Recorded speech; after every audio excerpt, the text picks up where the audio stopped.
Okay, guys, I'm getting a lot of questions about things in Cape Coral, how things are working here. Just trying to address some things. This week, I am going to be talking about some of the top 5 things that you want to know when you're moving to Cape Coral, Florida. However, there could be some things that surpass these 5.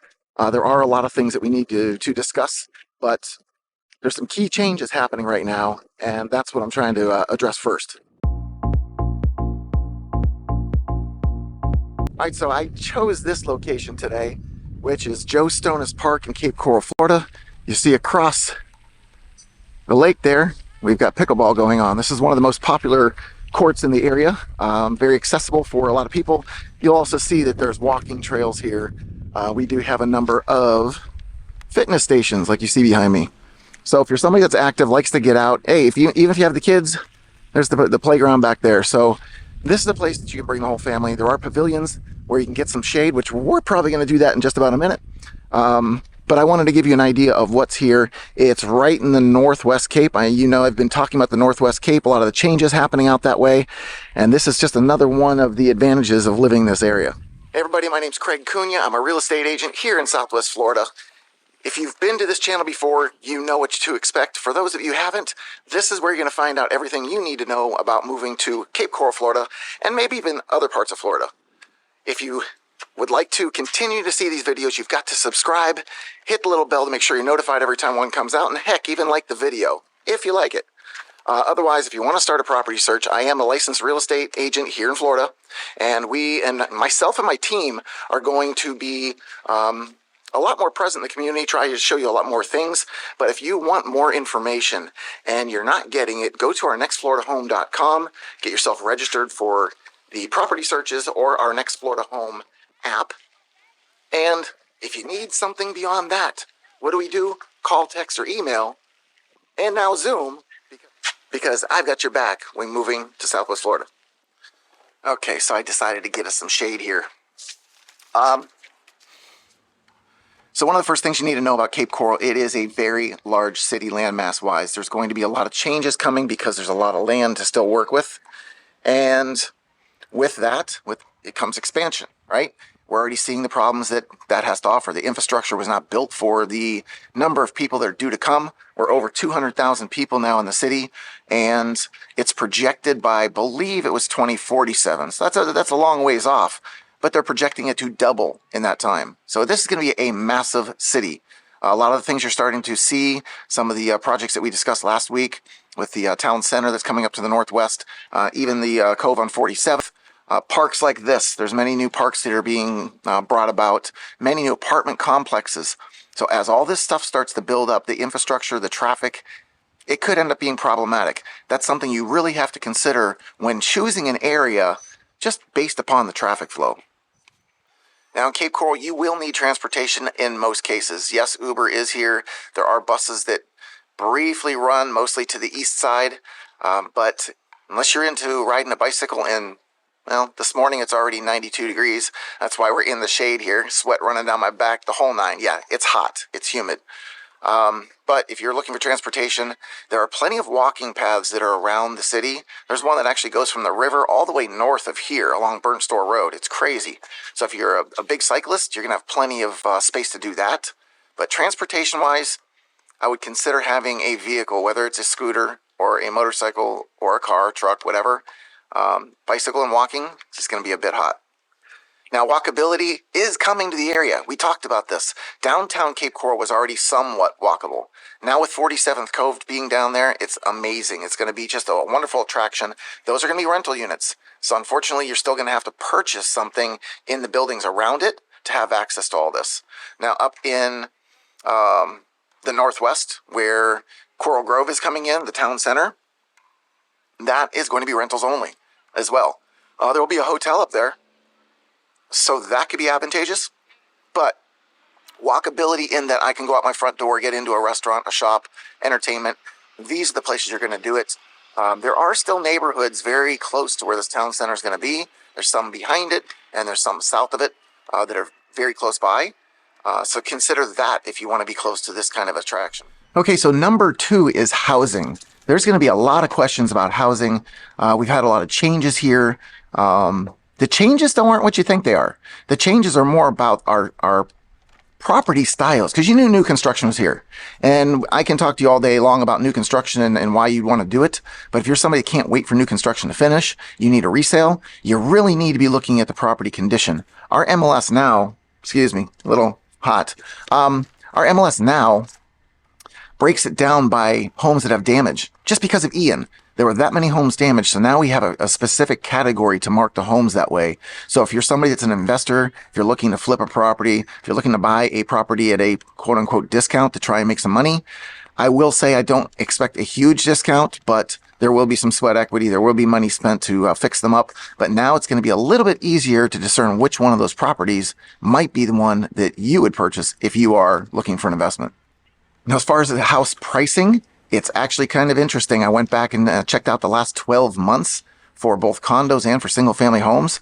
And single-family homes, they're staying right around $500,000 as the median price. A little higher, a little lower, but right on that number. The other thing to point out is that the number of sales that are happening, while they are about 1,000 less per month, the pricing is very similar of 2017 to 2019. So it was just before the big jump. That's kind of where we're sitting right now. So that's basically an indication that we could be headed right back into another cycle like 2020 and 2021. So if buying a home in Florida is something that you've been considering, it might be something to consider a little bit more seriously.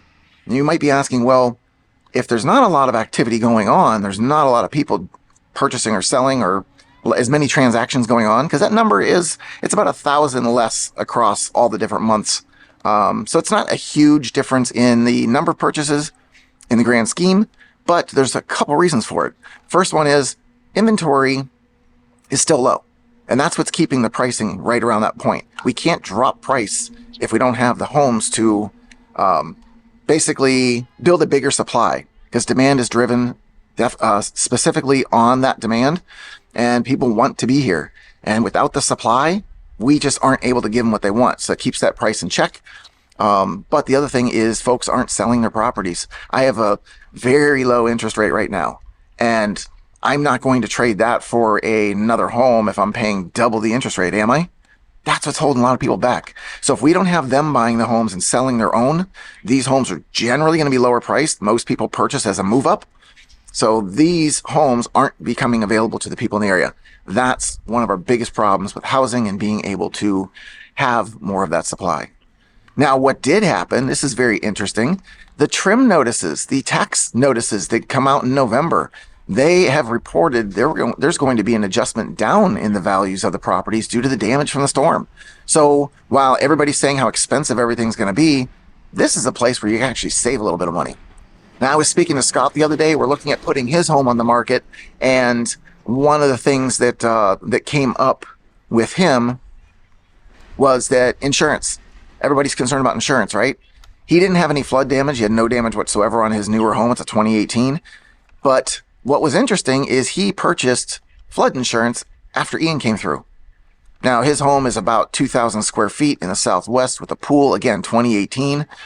So the value on it's right in the 700s. And his flood insurance policy was like $600. Yeah, after the storm.